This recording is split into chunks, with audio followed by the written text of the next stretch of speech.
তাও আমরা দুজনের হাত ছাড়িনি। আজকে এটা দু ফ্যামিলি থেকে আমাদের মেনে নিয়েছে, বলছে তোমরা যাকে ভালোবাসো, যার সাথে সুস্থ থাকতে চাও, তোমরা নিজেরা জীবনযাপন যাদের সাথে থাকতে চাও, নিজেদের লাইফ নিজেরা বেছে নাও, ভালোভাবে থাকো, এইটুকুনি। কিন্তু কারো মুখ কালাকালি করো না, বা ফ্যামিলিরও ফ্যামিলি বলেছে, ফ্যামিলির তরফ থেকে যেন কোনো বাজে সিক্রেট যেন ফ্যামিলির দিকে না যায়, বা আমরা দুজন একসাথে থাকি। আজ কতটা খুশি? অনেক খুশি, অনেক। এতটাই খুশি আমি বলে বোঝানো যাবে না। আর সব থেকে বড় খুশি এটা হলো যে আমি ট্রান্স ওমেন।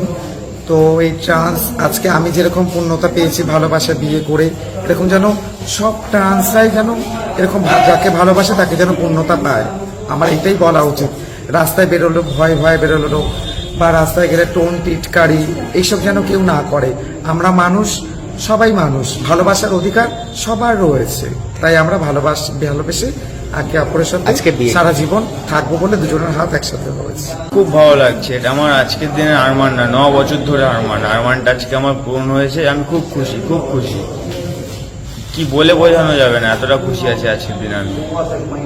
আমি এর জন্য অনেক রকম বাধা বিপদ অনেক কিছু করেছি। আমি 27টা মাস রিহ্যাব কেটেছি ওর জন্যে, ওর থেকে আলাদা করার জন্য। তাও আমাকে ওর কাছ থেকে আলাদা করাতে পারেনি। মানে কেন ওর কাছ থেকে আলাদা করানোর জন্য,